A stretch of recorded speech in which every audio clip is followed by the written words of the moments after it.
नमस्कार। श्री कृष्ण जन्माष्टमी के अवसर पर आयोजित इस विशेष परिचर्चा में आप सभी का हार्दिक स्वागत है। इस परिचर्चा में आज हम चर्चा करने वाले हैं एक विशेष विषय पर, और वो है प्रेम और आस्था के प्रतीक श्री कृष्ण। और इस परिचर्चा में भाग लेने के लिए हमारे साथ मौजूद हैं श्री कैलाश कांडपाल जी। कैलाश कांडपाल संस्कृत भाषा के जानकार हैं और संस्कृतिविद हैं। भाषाविद अरविंद पुरोहित जी भी हमारे साथ मौजूद हैं। पुरोहित जी और कांडपाल जी, आप दोनों का दूरदर्शन स्टूडियो में स्वागत है, हार्दिक अभिनंदन है।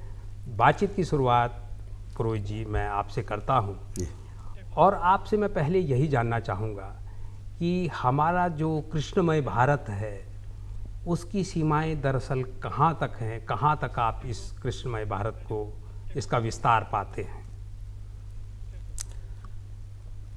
कृष्णमय भारत की आपने बात की है, तो भारत मेरी दृष्टि में राष्ट्र दो प्रकार से मैं परिभाषित करता हूँ। एक तो राजनीतिक सीमाओं में बंधा हुआ जी, जिसमें हम आज निवास कर रहे हैं, और दूसरा है सांस्कृतिक भारत। क्या बात है, बहुत अच्छा। राजनीतिक भारत में कन्याकुमारी से लेकर के और कश्मीर तक, पूरब से लेकर के और पश्चिम तक, द्वारिका से लेकर के और त्रिपुरा तक, भारत का कोई ऐसा कोना, कोई ऐसा क्षेत्र, ऐसा गांव नहीं है जी जहां कृष्ण की उपस्थिति न हो, जी जहां कृष्ण की व्याप्ति न हो। कण कण भारत का कृष्णमय है। जी। इस राजनीतिक भारत की बात कर रहा हूं मैं। केरल में पद्मनाभ स्वामी का मंदिर, उत्तर में जो है बद्रीनाथ धाम, 5 बद्री हैं, पूरब में, पश्चिम में जो है द्वारिका धाम, साक्षात भगवान कृष्ण का जो है निवास स्थान, उनकी नगरी है जी। अयोध्या, मथुरा, वृंदावन और जो है गोकुल, ये सारे जो है इन क्षेत्रों की सारे बीच में कण कण में कृष्ण व्याप्त है जी अब दूसरा प्रसंग उठता है सांस्कृतिक भारत का। जी सांस्कृतिक भारत मेरी दृष्टि में पश्चिम में गांधार से भी और आगे ईरान, इराक से लेकर के, और पूरब में जावा, सुमात्रा, बोर्नियो, चंपा द्वीप कहा करते थे पहले उसको, थाईलैंड का नाम चंपा द्वीप, क्या बात है। बाली, और यहाँ तक सारी कृष्णमय संस्कृति है, सनातन संस्कृति। कृष्णमय संस्कृति राम की संस्कृति है, कृष्ण की संस्कृति है। हमारे धर्म ग्रंथों में लिखा हुआ है कि भगवान श्री हरि विष्णु जो अवतारों की खान है, श्रीमद् भागवत में लिखा हुआ है अवतारों की खान है। 24 अवतारों में 23 तो अवतार हैं, और अंत में लिखा हुआ है एते पुंसा सकलम कृष्णस्तु भगवान स्वयं। क्या बात है। कृष्ण स्वयं भगवान है। तो मानी श्री हरि विष्णु में और कृष्ण में कोई अंतर नहीं है। इसलिए मैं कह रहा हूँ कि जावा, सुमात्रा, बोर्नियो से लेकर के और आर्याणाम तक, ईरान को आर्याणाम अगर हम कहें, आर्याणाम तक, हमारे संस्कृत में एक श्लोक मिलता है जी। असूर्या नाम तेलोका अंधेनो तमसावृता। जिसे आप सीरिया कहते हैं, उसे असूर्या नाम तेलोका अंधा नाम तमसावृता। ओह, क्या बात। वहां तक जो है भारतीय संस्कृति फैली हुई थी। मैं इसे कृष्णमय संस्कृति से व्याप्त क्षेत्र मानता हूँ। और आज तो इस्कॉन वालों ने जो है सारे संसार में हरे कृष्ण कृष्ण कृष्ण हरे हरे, हरे राम राम राम हरे हरे, सारे संसार में व्याप्त हो गया जी। पुरोहित जी, आपका जो प्राथमिक वक्तव्य है जी, वो बड़ी उम्मीदें इसलिए भी जगाता है कि जब हम अपने अतीत को देखते हैं कि कहाँ से हमारा विस्तार शुरू हुआ और कहाँ तक वो पहुँचा, और जिन देशों की आप चर्चा कर रहे हैं, ये जानकर अच्छा लगा कि वो भी एक दौर में कृष्णमय और एक जो भारतीय संस्कृति जिसको हम कहते हैं समग्र रूप से, वहाँ भी उसका प्रभाव और उसके कई क्षेपक हम आज भी देखते हैं जो पुरातत्व के जरिए, साहित्य के जरिए हमारे पास लगातार आते रहते हैं। कैलाश कांडपाल जी, एक बहुत सार्थक टिप्पणी जो पुरोहित जी की तरफ से आई है, उसके बाद मैं आपके पास ये जानने आ रहा हूँ कि हमारे यहाँ मनुष्य सभ्यता में कुछ किताबें रही हैं जिनको हमने एक तरह से मॉडल और आइडियल बुक्स माना है जिन पर हमारा पूरा समाज चलता रहा है। और जिस कृष्णमय भारत की मैं अभी चर्चा पुरोहित जी के साथ कर रहा था, उसमें गीता एक बहुत महत्वपूर्ण ग्रंथ है जिससे पूरा भारतीय समुदाय आदि युग से गवर्न होता रहा है एक तरह से। और आज भी हम देखते हैं कि कई जगह गीता लगातार कोट होती रहती है, उसका संदर्भ उद्धरण लगातार दिए जाते रहे हैं। मैं जानना चाहूँगा कि गीता को आप किस रूप में देखते हैं, और क्योंकि आप तो बहुत संस्कृत के विद्वान भी हैं और गीता के अध्येता भी हैं, इस नाते गीता को उद्धृत भी करेंगे तो अच्छा लगेगा। आपके धन्यवाद नौटियाल जी। जी, सर्वप्रथम तो सभी दर्शकों को श्री कृष्ण जन्माष्टमी की पूर्व बेला पर हार्दिक शुभकामनाएं। जी, भगवान अनादि शक्ति हैं और उन शक्तियों के द्वारा भगवान ने अनेक लीलाएं की हैं। तो आपने गीता के बारे में कहा, तो सबसे पहले हम भगवान की उन लीलाओं को थोड़ा गायकी में गा करके, श्लोकबद्ध गा करके सुनाएंगे। हरे कृष्णा हरे रामा हरे रामा हरे हरे इतिमति रूप कल्पिता वितृष्णा। क्या बात है। भगवती सा तत् पुंगवे विभूमि इतिमति रूप कल्पिता वितृष्णा। भगवती सा तत् पुंगवे विभूमि स्वसुखमुपगते क्वचिद् विहर्तुं प्रकृतिमुपे युष्यद्भव प्रवाह। बहुत अच्छा। त्रिभुवन कमलं तमालवर्णं त्रिभुवन कमलं तमालवर्णं रविकर गौरवरं वरं ददाने वपुरल ककुला वृतान नाभ्यं विजय सखे रतियस्तु मे नवैद्या। बहुत सुंदर। तो बहुत। सर्वप्रथम समस्त ज्ञान जो है जी। वो वेदों से आया है। जी, कृष्ण द्वैपायन वेद व्यास जी ने वेद को 4 भागों में बांटा। जी, ऋग्वेद, यजुर्वेद, सामवेद, अथर्ववेद, जी, और उसके बाद महाभारत को लिखा गया। जी, तो महाभारत में 1,10,000 श्लोक है। क्या बात है। 1,10,000। 10,000 श्लोक है उसके अंदर। जी, और उसमें जो भीष्म पर्व है, उस भीष्म पर्व के भीतर ही गीता आई। ओके। और पूर्व काल में इसको गीतोपनिषद कहा जाता था।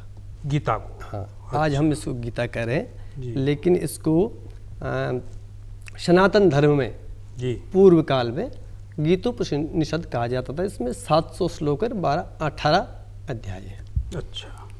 तो भगवान ने गीता के द्वारा ही अर्जुन को ज्ञान दिया, लेकिन उससे पूर्व भगवान श्री कृष्ण ने सूर्य नारायण भगवान को गीता सुनाई थी। जी, तो गीता वो ज्ञान है, गीता ज्ञान के भीतर अथाह ज्ञान है। इसके अंदर 5 चीज प्रमुख हैं। जी। सबसे पहले परमात्मा को जानना। जी, उसके बाद जीवात्मा को जानना। उसके बाद प्रकृति क्या है। जी, उसके बाद काल समय क्या है। जी, और कर्म क्या है। अच्छा।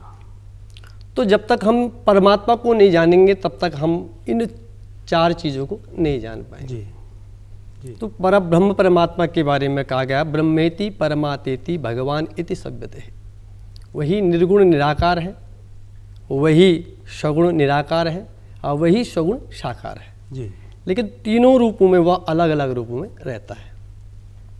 नमो वांग मनुषातीताय रूपाय अनंत शक्ति आद्य मध्यांत हीनाया निर्गुणाय गुणात्मक है। क्या बात है। उसमें वो निर्गुण भी है और सगुण भी है। निर्गुण भी और सगुण। तो गीता के द्वारा ही माध्यम तो अर्जुन को बनाया है, जी, लेकिन ज्ञान संपूर्ण संसार को दिया है। जी, तो जैसे परब्रह्म परमात्मा बिंब है और हम सभी उनके प्रतिबिंब हैं। ईश्वर अंश जीव अविनाशी। हम जितने भी संसार के जितने भी जीव हैं वो सब उस परब्रह्म परमात्मा के ही अंश हैं। जी। तो श्री कृष्ण भगवान ने गीता का जो उपदेश दिया है वो अर्जुन को माध्यम बना करके दिया है। और आज हम प्रत्येक जगह देखते हैं कि श्लोकों में, कथाओं में या कहीं वार्ताओं में वो ज्ञान कहीं ना कहीं हम तक पहुंचता है। जी। कैलाश कांडपाल जी, बहुत शुरुआत, ये जो शुरुआती आपका गायन था गीता का ही श्लोक शायद आप गा रहे थे। मैं तो धन्यवाद देता हूँ आपको कि इतने सुंदर कंठ से आपने ये भीष्म गीता के अंदर भीष्म गीता की वो आपने, तो बहरहाल आप गीता के जिस प्रसंग को लेकर आए हैं मैं उसी को थोड़ा विस्तार देते हुए पुरोहित जी आपके पास आ रहा हूँ कि एक तो वो पक्ष है जो अभी कैलाश कांडपाल जी बता रहे थे, गीता आपके लिए एक टॉर्च बियरर जिसको आप कहते हैं कि पूरा जहाँ पर आप गीता रख दें तो पूरे ज्ञान और एक कहना चाहिए कि व्यावहारिक ज्ञान जिसको आप कहते हैं जिसमें आप जीवन जी सकें, उसकी पूरी रोशनी से पूरा इलाका वो प्रकाशमान हो जाता है। लेकिन कृष्ण, जब हम श्री कृष्ण को लेकर चर्चा करते हैं तो उनका एक गोपाल रूप है, एक प्रेमी रूप है, कहीं वो दिशा निर्देशक हैं, कहीं वो दार्शनिक नज़र आते हैं। ये जो इतनी छवियाँ श्री कृष्ण की हैं हमारे यहाँ, उसने इतने वर्षों में भारत को कितना प्रभावित किया, आप इसको किस रूप में देखते हैं? अच्छा प्रश्न है जी। कृष्ण की आपने छवियाँ बताई, एक तो गोपाल वाली छवि है जी, एक प्रेमी वाली छवि है जी, एक पथ प्रदर्शक वाली छवि है जी, और एक छवि आप कह रहे हैं कि दार्शनिक दार्शनिक की छवि कह रहे हैं। मैं पहले ही कह चुका हूँ, एति चांस कला पुंसाम, 24 अवतारों में बाकी तो सब अंश कलाएं हैं। कृष्णस्तु भगवान स्वयं, कृष्ण स्वयं परम ब्रह्म परमात्मा है, पूर्ण है। उनके दो रूप हमें मिलते हैं, लोक रंजक और लोक रक्षक। भगवान राम का एक ही रूप मिलता है, लोक रक्षक रूप मिलता है, उन्होंने लोक की रक्षा की है। लेकिन कृष्ण के दोनों रूप मिलते हैं जी, लोक रंजक रूप भी मिलता है, लोक रक्षक रूप भी मिलता है। लोक रंजक रूप उनका गोकुल में और वृंदावन का जो उनका समय कालखंड है 10-11 वर्ष का, उसमें उन्होंने लोक का रंजन किया है जी, गायों का गोचारण किया है जी, बंसी बजाई है जी, घर घर प्रत्येक को माने परिवार को आह्लादित किया है, गाय चराई। हमारे यहाँ शास्त्र में गाय का बड़ा महत्व कहा गया है, गोपालन का तो बहुत बड़ा महत्व है। यहाँ तक कि एक बार राजा दिलीप जो है वो हो गए थे, उनकी जब संतान नहीं हुई तो वशिष्ठ ने कहा था कि आप मेरी गाय की सेवा करो, नंदिनी की सेवा करो और आपको संतान की प्राप्ति होगी। तो गाय का हमारे यहाँ इतना ज़्यादा महत्व है और उसी महत्व को प्रतिपादित करने के लिए वो तो पूर्ण परम ब्रह्म परमात्मा है, उन्हें गाय चराने की आवश्यकता है। लेकिन उसी महत्व को प्रतिपादित करने के लिए उन्होंने गायों का जो है गोचारण किया जी, लोगों को आह्लादित किया। उसका प्रभाव हमारे जीवन में आज तक अक्षुण्ण बना हुआ है। अब मैं यहाँ शहर की बात तो नहीं कर रहा हूँ, लेकिन भारत तो गाँव में बसता है, बिल्कुल बसता है। और गांव में आप भी गांव में रहे हैं, गांव में कोई परिवार ऐसा नहीं है जिसके घर में गाय न पाली जाती, बिल्कुल कोई परिवार जी।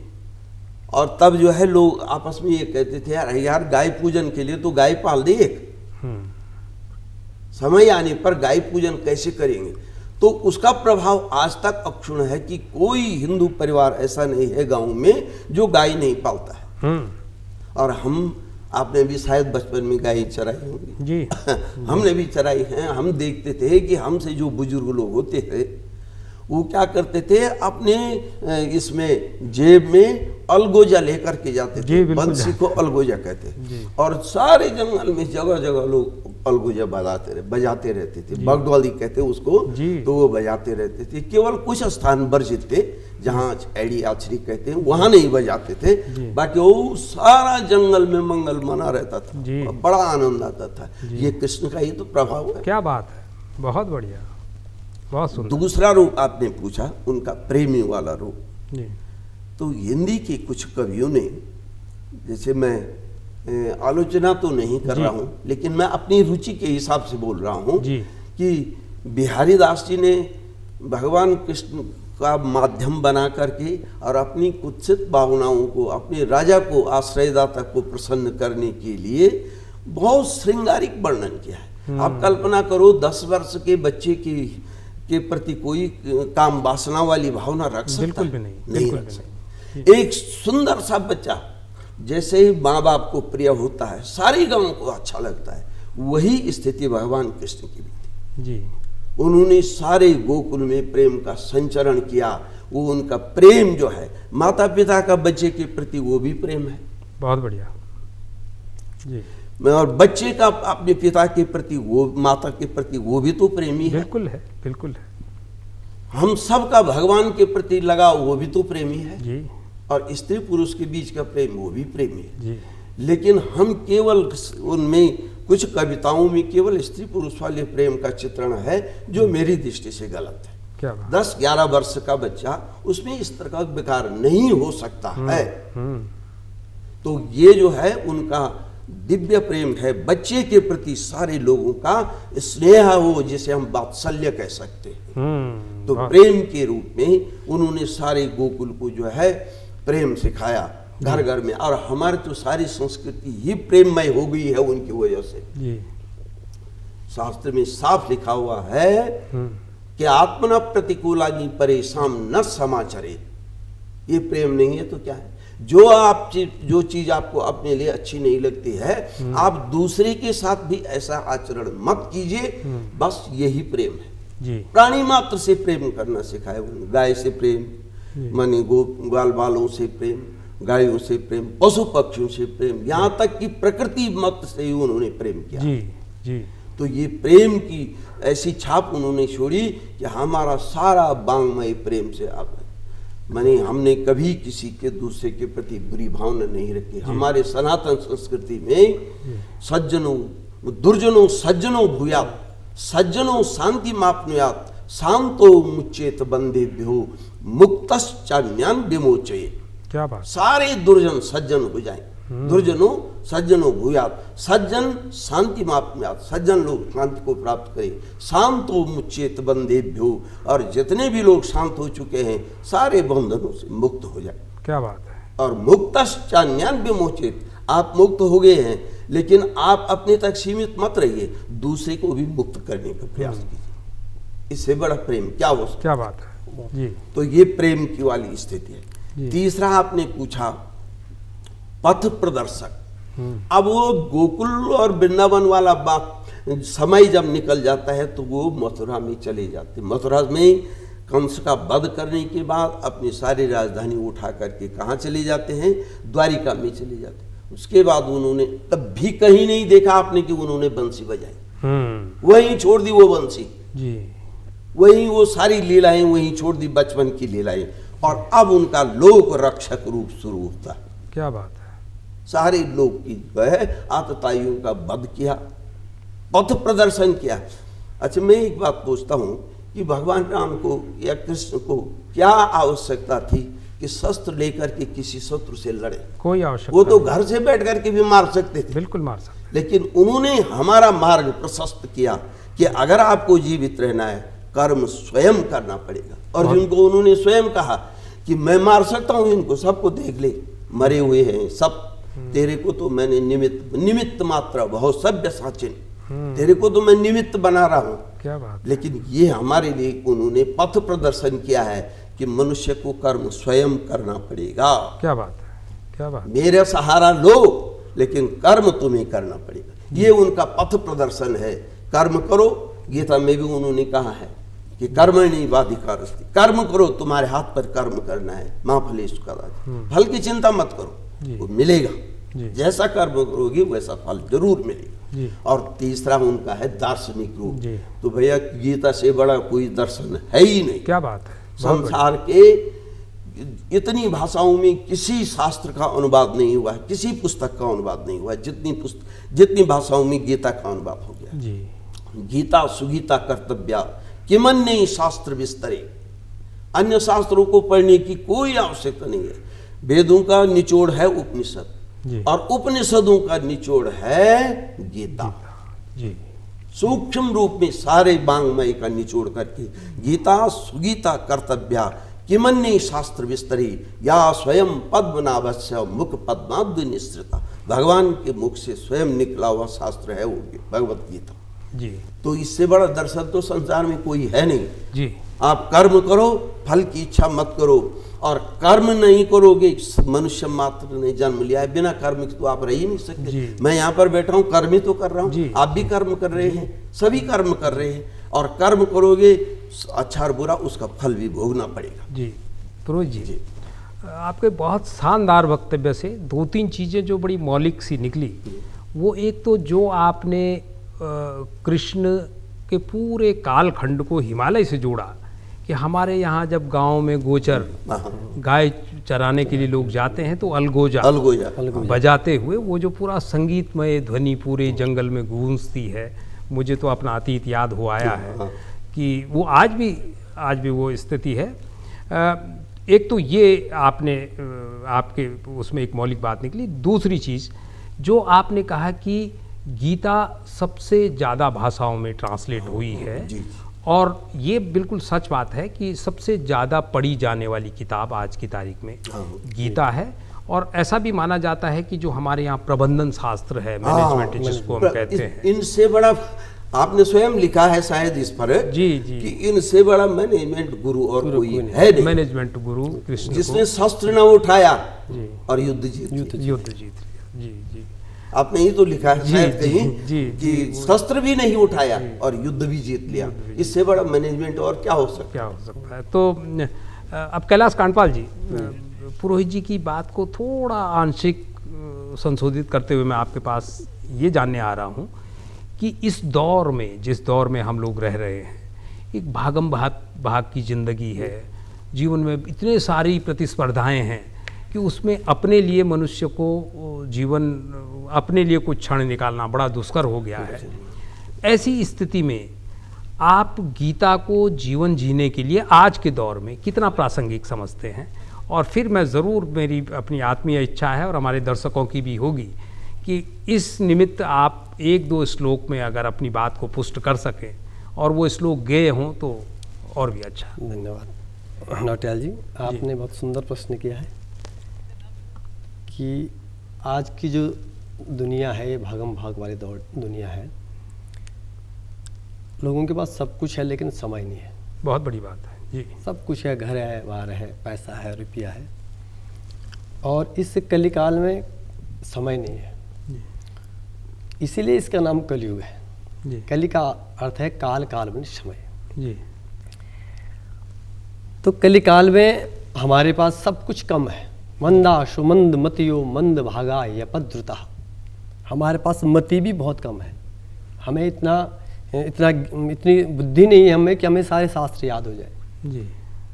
हमारे पास समय भी बहुत कम है, क्योंकि पूर्व काल में तो 10,000 वर्ष की आयु होती थी, 36,000 वर्ष की आयु होती थी द्वापर त्रेता सतयुग में। लेकिन कलयुग में मात्र अगर माने तो 120 वर्ष परम आयु होती है जी। और उसमें भी आधी उम्र तो हमारी अध्ययन में चली जाती है, उसके बाद हम अपने लिए कब जी, आधी तो सोने में चली जाती है। सोने में 60 वर्ष तो रात्रि में चले जाती हैं। तो कम समय होने के कारण से जो है भाग्य भी कम है, समय भी कम है, और हम इतने बुद्धिमान भी नहीं हैं जी। तो कहा गया है, शास्त्रों में वर्णन आया है कि यत् फलम नास्ति तपसा न योगेन समाधिना तत्फलम लभते सम्यक् कलो केशव कीर्तना। भागवत जी का श्लोक है जी कि अन्य युगों में वाजपेयी युग यज्ञ, राजसूय यज्ञ, बड़े बड़े यज्ञ अनुष्ठान करने पड़ते थे, तब जा कर के भगवान की एक झलक का आभास होता था। जी भगवान वैसे भी दृश्यगम्य तो है नहीं, वो अनुभवगम्य है। तो एक आभास होता था कि हमने कुछ यज्ञ किया है तो भगवान को हमने थोड़ा समझा है। जी लेकिन उस समय तो समय था, आज तो समय है ही नहीं। जी तो हम कौन सा यज्ञ करें, क्योंकि यज्ञ करने के लिए समय की आवश्यकता होती है। तो आज हमारे पास समय कम होने के कारण से इस कलिकाल के लिए कहा गया है कलो केशव कीर्तना। अगर भगवान का कीर्तन भी करोगे, भगवान का भजन भी करोगे, तो वही फल जो सतयुग द्वापर त्रेता अन्य युगों में मिलता था वो कलिकाल में मिल जाएगा। जी तो भगवान के बारे में गाना, भगवान के बारे में सुनना, भगवान के बारे में कहना, तो आज के युग में कई लोग हम देख रहे हैं कि भजन कीर्तन मंडलियां हैं, वो जो हैं कहीं ना कहीं भगवान के गीत को गा रहे हैं। कई कथाएं हो रही हैं आजकल, हर जगह भगवान की जो भागवत कथाएं या देवी भागवत या शिव पुराण की कथाएं हो रही हैं। कहीं ना कहीं वो भगवान का प्रेम है, जी उनका भगवान से प्रेम है, और उस प्रेम के कारण से ही वो भगवान की गाथाओं को, भगवान की कथाओं को, भगवान की लीलाओं को गा रहे हैं। जी तो समय कम होने के कारण से कम समय में ही वो भगवान के उस भाव को गा करके एक अनुभव कर रहे हैं कि भगवान हमारे भीतर ही हैं। जी क्योंकि भगवान तो हमारे अंदर ही हैं, जी लेकिन हम तो बाहर ढूंढते हैं भगवान को। जी तो भक्त्या तुष्यति केवलम नच गुणे भक्ति प्रियो माधवम। भगवान के प्रति जब भक्ति होगी, प्रेम होगा, तो भगवान कहते हैं हरि अपनिज लोकम सर्वथा तो विहायम। भगवान अपना बैकुंठ लोक छोड़ करके भी प्रविशति हृदय तेषाम भक्ति सूत्रोपनध्या, भगवान हृदय में प्रविष्ट हो जाते हैं। क्या बात है। तो तब जा करके एक अनुभव होता है कि भगवान हमारे भीतर प्रविष्ट हो चुके हैं। जी आत्मा और परमात्मा की जो बात मैंने गीता में कही थी, क्योंकि हम परमात्मा के ही अंश हैं। जी जी तो जैसे एक समुद्र से अगर हम एक जल का बूंद निकालेंगे जी तो उसका नाम तो सागर हो गया, समुद्र का नाम तो सागर है, लेकिन उस बूंद को हम सागर तो नहीं कहेंगे। जी और वही बूंद जब वाष्प बन करके उड़ गया, जी उसका पता नहीं कहाँ चला गया। जी कैलाश कांडपाल जी, ये गीता और कृष्ण इतना बृहद विषय है बहुत बड़ा। कि इस पर तो किसी समय अवधि में चीज़ों को सीमित करना संभव ही नहीं है। पर बहुत जल्दी में मैं पुरोहित जी समय की सीमा का ध्यान रखते हुए मैं आपसे बस इतना भर जानना चाहूँगा कि जब हम इस पूरी परिचर्चा को कर रहे हैं तो ये जो कृष्ण भक्ति है, ये कृष्णमय भारत और कृष्णमय संस्कृति है, इसका उत्तराखंड की संस्कृति में कितना क्षेपक आप पाते हैं? हमारे गीतों में, जागरों में, लोक संगीत में कहाँ कहाँ वो प्रभाव डालता है? बहुत संक्षेप में। जागरों में तो बिना कृष्ण के मैंने कोई जागर सुना नहीं है। अच्छा। ना? जब हमारे यहाँ वो जागर घड़ियाल लगाते हैं जी। तो कोई जागर बिना कृष्ण के नहीं है जी, नहीं और है। बिना गुरु गोरखनाथ के नहीं है। जी दोनों का तो बहुत ही अधिक महत्व है जागरों में। जी तो रही बात लोक साहित्य में, तो लोक साहित्य में कृष्ण पर कई जो है क्षेपक हैं, कथाएं चलती हैं।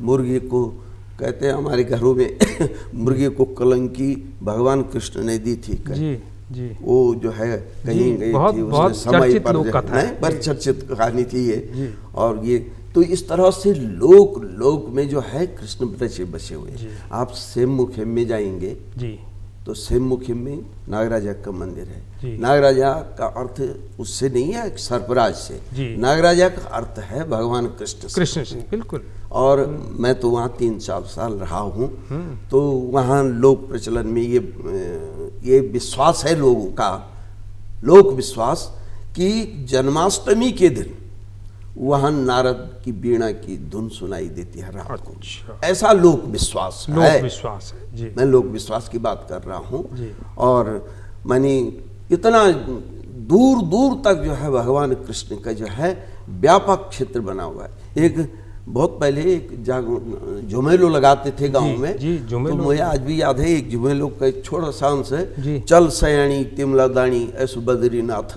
ये झुमेलो लगता था। जी तो मैंने लोक साहित्य में और लोकगीतों में भी कृष्ण का पूरा प्रभाव था यहाँ उत्तराखंड में। जी जी पुरोहित जी, मैं ये सवाल लेकर इसलिए भी आपके पास आया था कि हम भी अतीत में देखते रहे हैं, जो हमारे जागर हैं, जो हमारे गीत हैं, यहाँ तक कि हमारे होली से संबंधित जो गीत होली में जो गीत उनमें कृष्ण व्यापक रूप में बहुत व्यापक रूप में है। अच्छा क्षमा करना, मैं उस गांव से संबंधित हूँ कि हमारे क्षेत्र के 3 गांव होली मनाते ही नहीं है।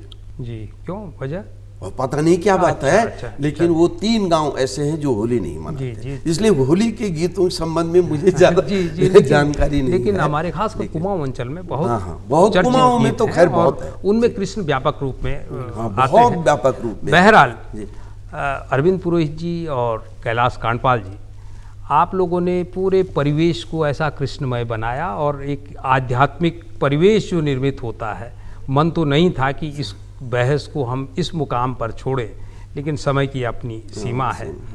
आप दोनों हमारे स्टूडियो में आए, आपका बहुत बहुत धन्यवाद, आभार। ये थी हमारी आज की विशेष परिचर्चा।